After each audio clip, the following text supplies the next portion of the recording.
I've had a lot of people ask me, what is the proper way to lubricate a 3D printer?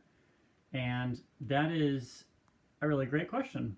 And it's something that a lot of people don't quite understand and a lot of people mess up. And so right here, I've got two common lubricants, probably one more common than the other. A lot of people use WD-40 on 3D printers and to lubricate really anything.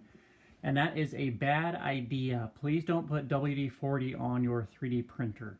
And I'll tell you why. WD-40 is not necessarily designed to be a lubricant. It is designed to dissolve, I don't know, it's designed to dissolve crud and oxidation and rust off of old, worn components. It's not designed to lubricate. So if you put WD-40 on bearings, it's actually going to kind of wear them out more than lubricate them. Versus this, I did a lot of research, I guess not a lot, but did some research, and PTFE lubricant is what you'll want to use on 3D printers. You can also use different kinds of grease, like lithium grease works for some parts of the printers, but this PTFE lubricant is a very safe way to go.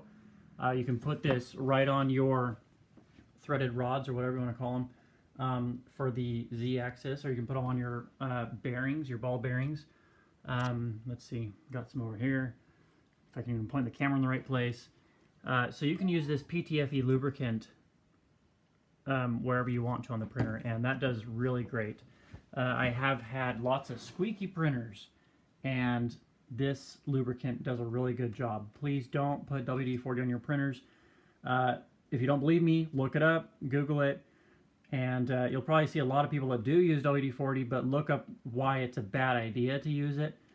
You can just find probably some more detailed explanations of the chemistry behind it. And it's true, I promise. I've tried both. In my early days, I tried some WD-40, and I've had bad experiences with it. Anyway, just wanted to throw it out there. Make sure you guys were aware, because I know a lot of people do that, and you're ending up just ruining your printer. So, thanks you guys so much for watching the video. Make sure you leave a thumbs up if this helped you out. I really do appreciate it.